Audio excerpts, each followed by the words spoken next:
Quelques mots d'abord pour saluer avant tout nos deux camarades Jean-Jacques Picot et Christian Garnier, donc pour leur dire que nous sommes à leur côté, je pense que c'est extrêmement important pour eux, pour leur dire que quand un coup est porté contre des camarades de la CGT, c'est bien toute la CGT qui est touchée, et donc on est aujourd'hui aux côtés de Christian et Jean-Jacques, comme on le sera demain, comme on le sera à chaque fois que nécessaire, et en particulier j'y reviendrai tout à l'heure au moment du conseil de discipline qui est convoqué a priori fin septembre.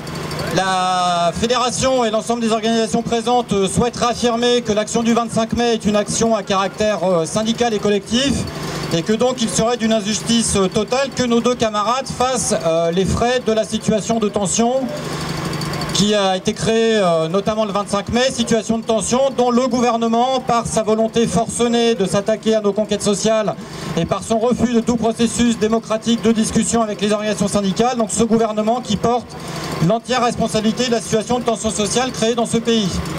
Je salue à mon tour bien évidemment les présents, je salue également les nombreux, je tiens à le souligner, les nombreux responsables syndicaux, politiques et associatifs qui se sont associés à la campagne de soutien à nos deux camarades et notamment à la pétition de soutien que j'engage à nouveau à signer et à faire signer très massivement. Il est vraiment important que cette campagne prenne de l'ampleur. C'est important par rapport à l'échéance d'aujourd'hui, c'est aussi très important par rapport à l'échéance disciplinaire du mois de septembre. Je le dis très solennellement, je m'adresse à la maire de Paris, même si elle n'est pas présente, me semble-t-il, parmi nous, mais peut-être que sa présence m'a échappé, mais je ne crois pas. Donc je le dis à la maire de Paris, nous serons extrêmement attentifs à l'échelle des sanctions. De ce que nous savons, des situations bien plus graves concernant des agents n'ont pas conduit à des sanctions aussi lourdes que les sanctions qui sont envisagées contre nos deux camarades.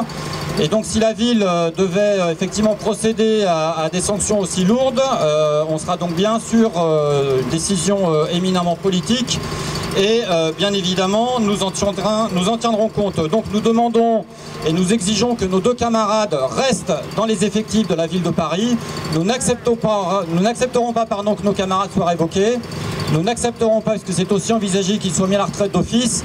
Nous demandons que nos deux camarades restent dans les effectifs de la ville de Paris.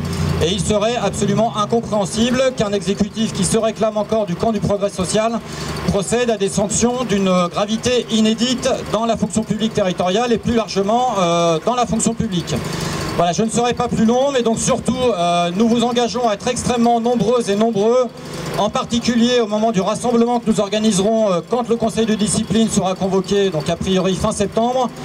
Il faut vraiment que nous démontrions ce jour-là que nous faisons corps autour de nos camarades et que nous serons présents aujourd'hui comme nous le serons présents à ce moment-là, comme nous serons présents autant que nécessaire pour soutenir nos deux camarades et faire en sorte d'une part que la justice fasse preuve de discernement et d'autre part que la ville de Paris n'applique pas des sanctions à caractère politique contre nos deux camarades. Voilà, vive la CGT, merci à Christian et Jean-Jacques et nous serons toujours à leur côté. Je vous remercie.